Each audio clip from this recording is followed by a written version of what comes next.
આપણા દાદા અને ગવઢિયાને આપણે શું કામમાં આવ્યા? આજે ગવઢિયા કોઈને ગમતા નથી. એટલે એટલું જ કહું છું કે કોઈનું આગળનું વિચારવા કરતાં આજે તમારા શરીરનું વિચારજો. આજની પેઢી હોય, કાલની પેઢી હોય કે એની આગળની પેઢી હોય, બધાનો અનુભવ પરથી કહું છું.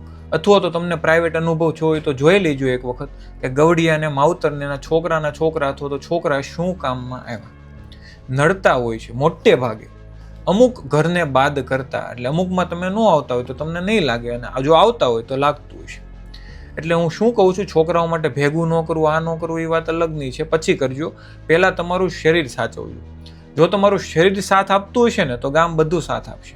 તમારાથી કામ નહીં થાય ને ત્યારે કોઈ તમને સાથ નહીં આપે, છોકરા પણ નહીં. જેટલું આ સાંભળવામાં કડવું લાગે છે ને એટલું જ આ કડવી વાસ્તવિકતા છે.